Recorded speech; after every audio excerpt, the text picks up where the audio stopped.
Good morning. I'm going to do a quick tutorial for you on how to put a mustache on a character doll. I had recorded the beard application, I thought, but apparently I didn't turn the camera on, so I'll have to go back and do that again another time. But I'll kind of walk you through how I did that too. I just won't be able to show you. But okay, so the first thing that I do, and I use Aleene's tacky glue for this.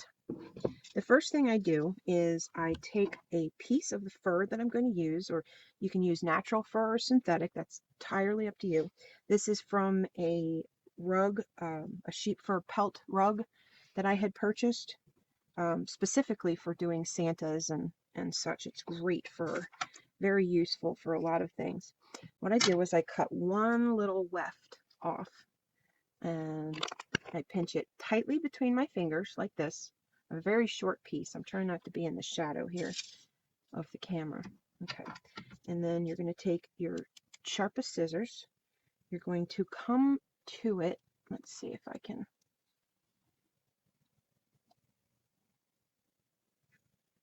Okay.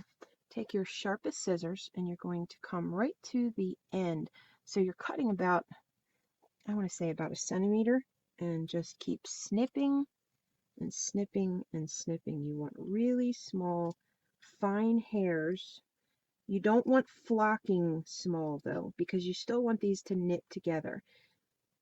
And the smaller they are, then it just kind of looks like felt or velvet instead of looking like hair. Now this is just your, I'm going to set that aside. This is just your base. I don't know if you can see on his sideburns here, but his sideburns are a base of this short flocking. You see here? And then there's longer fur that goes over top of that to give the illusion of it being full without it being really bushy. So it gives you the opportunity to really sculpt the shape of it nicely.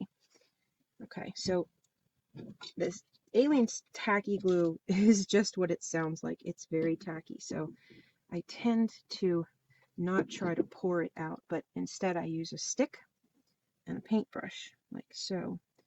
Pick up about a drop on the end of your brush, and then you're going to come and apply it directly to the lip. And the reason I use the brush is I have way more control. I don't want to go up into the nostril with it.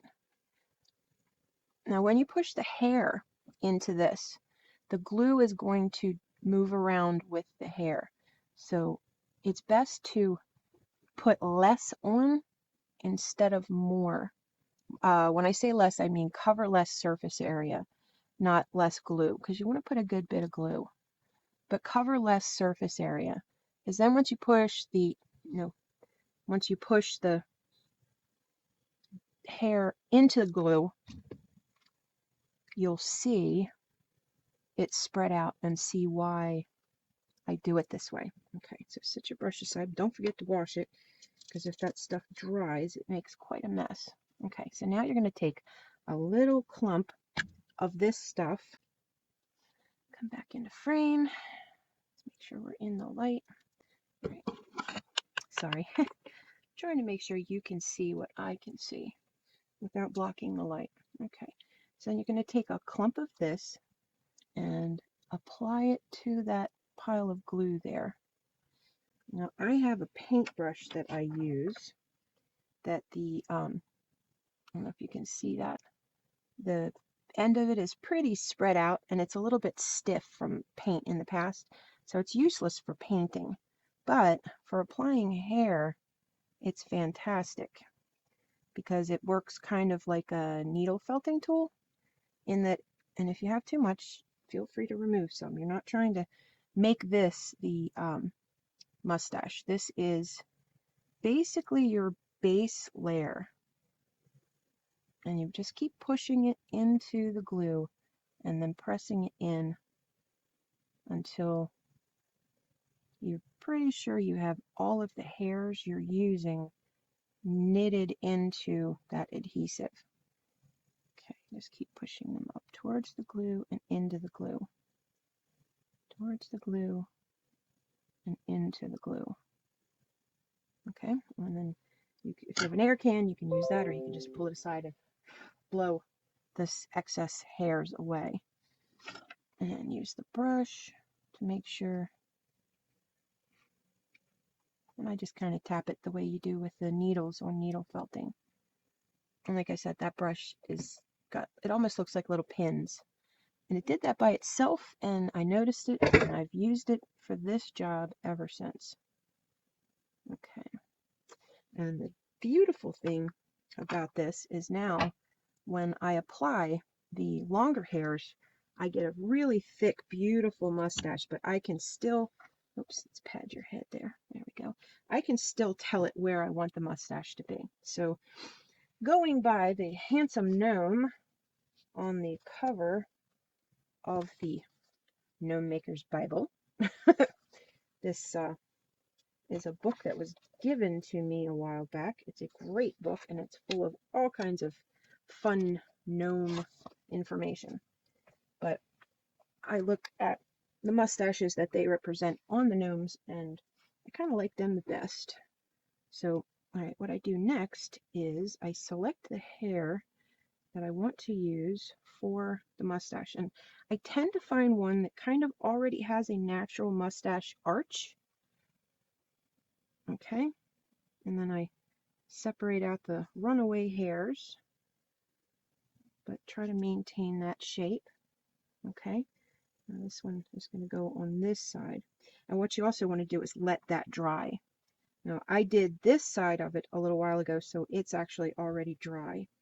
All right, I have my mustache hair selected, and I'm going to apply some more glue to this side. Okay, like this.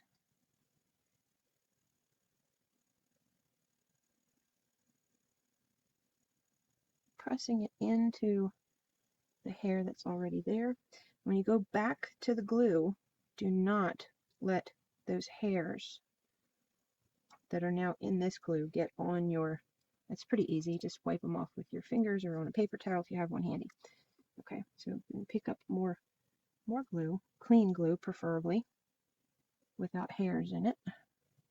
And I just mostly apply close to the lip here and add more glue. Okay, now I'm going to take this piece of hair and decide where I want this to go. And I kind of just dry fit it over. See how we have that lovely, okay, and then I'm leaving it long because it gives me a handle, okay, and I'm going to press these hairs into that glue that I just put down. And again, I don't want it up in his nose.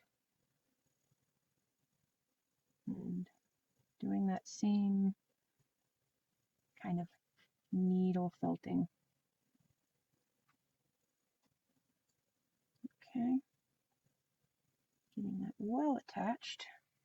And then I'm going to grab my little super sharp scissors, and I'm going to trim back the front end.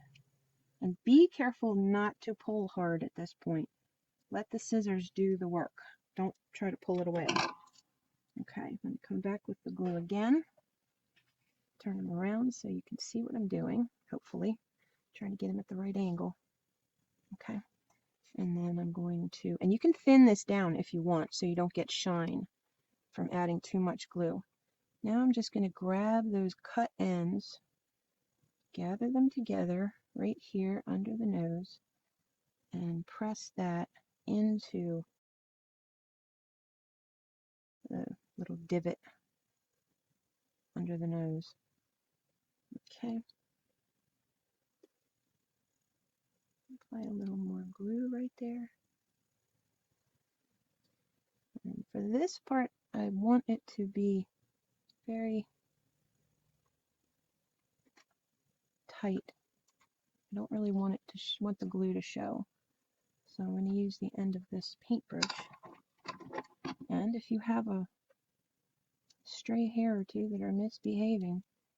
These little tiny pointy scissors are absolutely perfect. Okay, so there is one side of his mustache. And the reason I wanted this little sweepy one is because I want his mustache to go to the side so we don't hide this adorable smile of his. And if it's still in the way, you can trim it off. But he has such a charming smile, and I don't want to hide it completely under a mustache. So, let's see.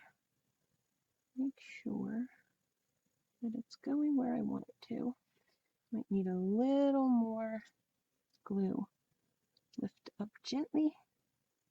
Add a little more glue under here.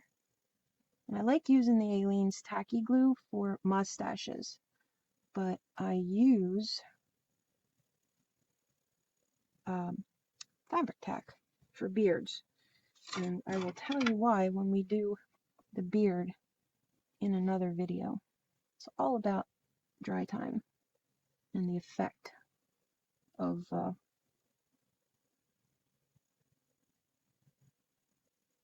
getting that beard to go and stay where you want it. There we go. That's pretty good. I'm just using my thumbnail here and pushing it into that crease just a little bit, lifting it, making sure that the mustache goes where I want it to. So he's still smiling. Okay. You can still see he's smiling, can't you? I can. It's so hard to show it on camera. Okay, so that is, in essence, how I make a fancy mustache. Now, once this glue is dry, I will probably use my, my heat gun on this bit and try to get it to go down a little bit more. And you can even, if you want to, water down a little bit more of this glue and get it in this corner here, into this section. And the reason to water it down is because it doesn't show so much. Now, if you have a little pointy scissor or a little pointy tool, you can bring the hairs that are trying to run up into his nose. Not that it's not adorable to put hair in their nose or even in their ears. It's an extra little touch of realism that people see, and they're usually pretty impressed by it. All right, you are just a bad hair, so snip that off. Okay. So there is the beginning of his mustache, and obviously I would find another similar piece of hair for the other side and repeat that. For the beard, I actually, like I said, I use this glue instead. Let me close this up so it doesn't dry up. Okay, so on this, what you would do is the same thing that I did here with this flocking, and cover the entire chin. On the beard, it's a good idea not to put, let me grab this face, not to put any glue in this area right here, below the bottom lip and above the ball of the chin. Don't put any glued flocking right there.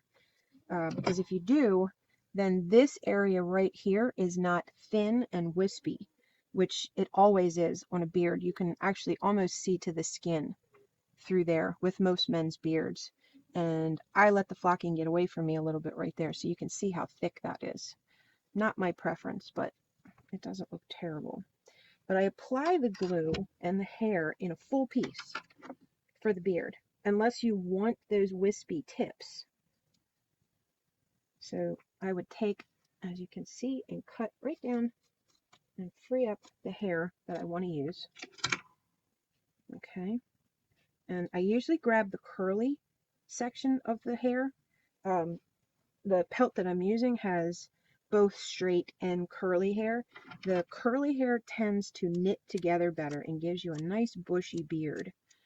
So what I do is I take my fabric tack, once I've flocked the whole chin, my fabric tack, gather the ends in my fingers real tight, snip it off so that it's one flat surface. The whole thing is flat. And then I take my fabric tack or whatever tacky fabric glue I have handy, and I squeeze it into that material, and I just kind of stick it in and move it around and make sure that every piece of that hair is knitted into it. So nothing's going to pull loose.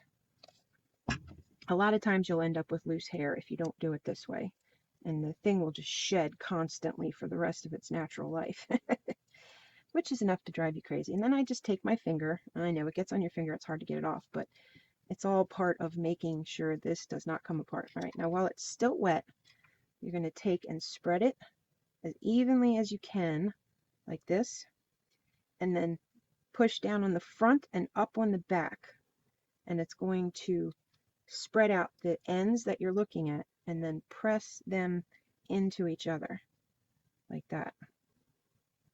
Okay, and keep spreading it and pressing it into itself. Now watch that your fingers aren't so covered in glue that you start tearing this apart, because then it becomes useless and you have to start over.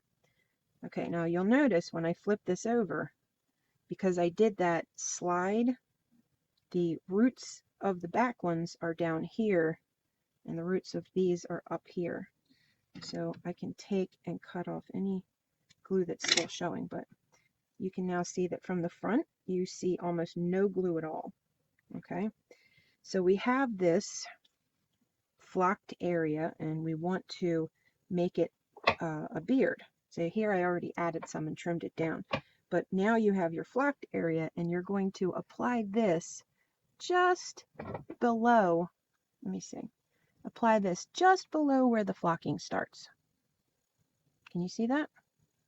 And that is going to give you this perfect little groomed effect here where it's nice and thin, but it looks like a natural beard. And then you'll groom it afterwards. My fingers are covered in glue now, so I'm all sticky. Actually, this is a little long, but it might not make a bad hairpiece. I decided he's going to stay bald on the top. So he's going to have a bald head, but some wispy hair on the sides. And I would do that actually pretty much the same way.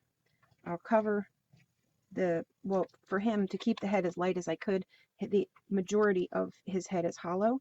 And then this foil piece I made extra for the back. And it's pretty tightly packed.